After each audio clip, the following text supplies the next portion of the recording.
Hey guys, welcome back my YouTube channel lovely garden. कैसे हैं आप? आई होप अच्छे होंगे। आज हम बात करने वाले हैं रोज़ प्लांट की गर्मियों के दिनों में किस तरीके से केयर करें ताकि इन पे खूब अच्छे से फूल आएँ, और इस प्लांट को हम कहाँ रखें, कितनी धूप चाहिए, किस तरीके से फर्टिलाइज़र दें और फर्टिलाइज़र की क्वांटिटी कितनी होनी चाहिए, ये सारी बातें मैं अपने इस वीडियो में बताने वाली हूँ। तो वीडियो को लास्ट तक देखिएगा। साथ ही साथ चैनल को अगर आपने सब्सक्राइब नहीं किया है तो प्लीज़ सब्सक्राइब कर लीजिए।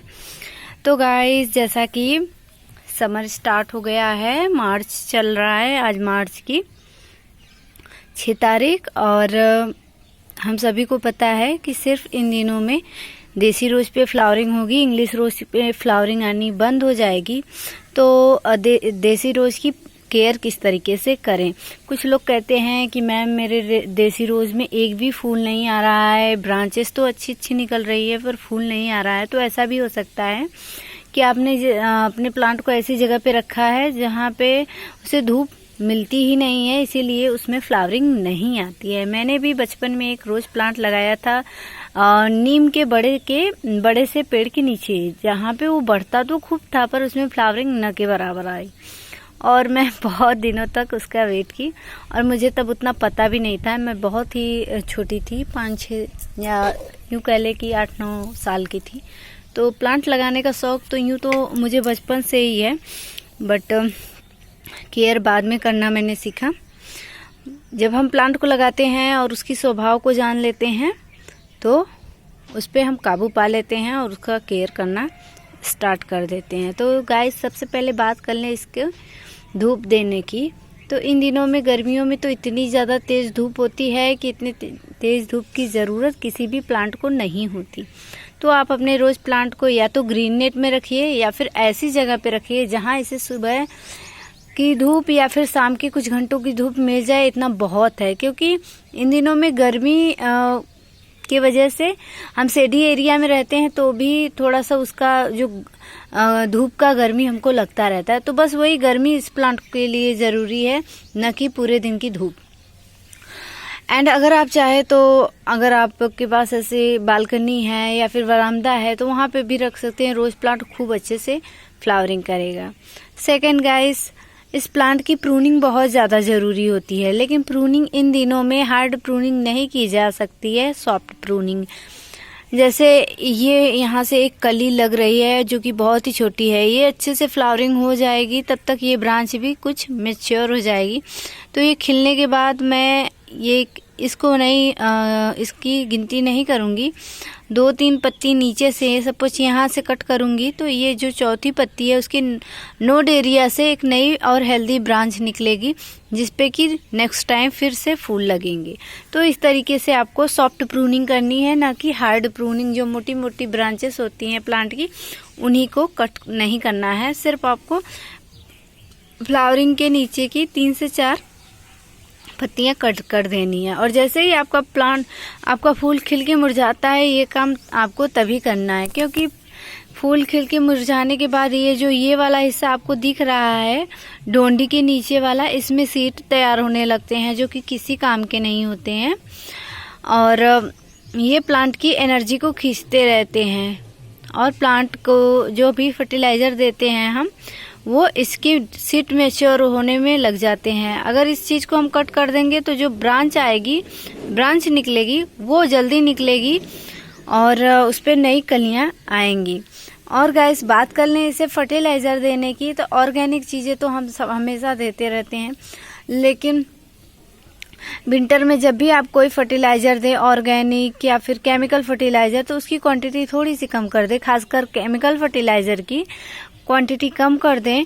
और ध्यान रखें कि जब भी आप फर्टिलाइज़र दें तो मिट्टी में नमी हो, मिट्टी की गुड़ाई करने के बाद, और आप शाम को उसमें फर्टिलाइज़र अप्लाई करिए ताकि उसे 9 से 10 घंटे की जो रात होती है उसको वो ठंडा मौसम वाला टाइम इसको मिल जाए।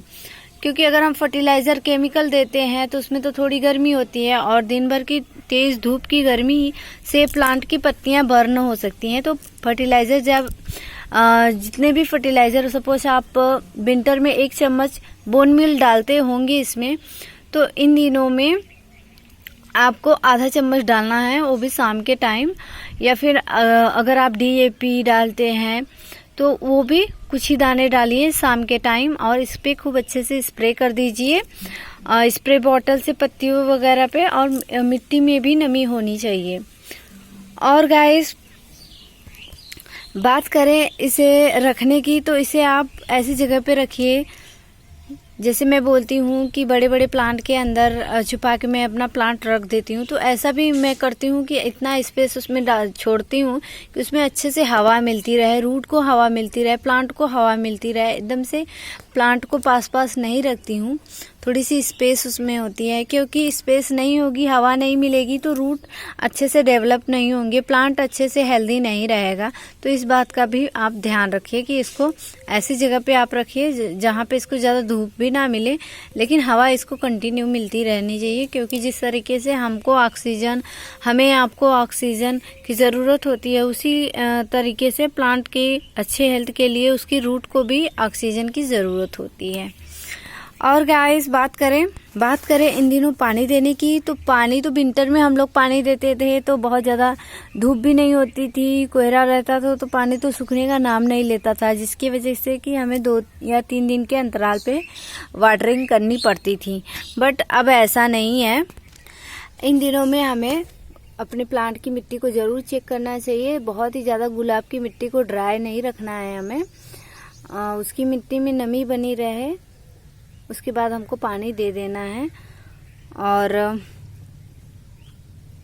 इस तरीके से देखिए, अगर आप ऑर्गेनिक चीज़ें देते हैं तो ऑर्गेनिक चीज़ें तो बहुत ज़्यादा अच्छी होती है। मैं तो सिर्फ ऑर्गेनिक चीज़ें ही देती हूँ, बट मैं सोच रही थी कि समर में हम लोग टेरेस पे बहुत कम ही चढ़ते हैं, बहुत तेज़ धूप होती है तो बहुत ही कम आना जाना होता है, तो इन दिनों में मैं DAP वगैरह खरीदने की सोच रही थी, ताकि इन्हें देने में भी आसानी हो, ज़्यादा टाइम भी ना लगे, और इनमें अपना काम भी बहुत अच्छे तरीके से, इनका जो भी काम है वो चलता रहे। समर में देसी रोज में उतने अच्छे फूल नहीं आते हैं जितने कि विंटर में आते हैं, बड़े लार्ज साइज के। यही कारण होता है धूप की वजह से, धूप होने की वजह से ये कलियां जल्दी मैच्योर हो जाती हैं और छोटी रहती हैं तभी खिल जाती हैं।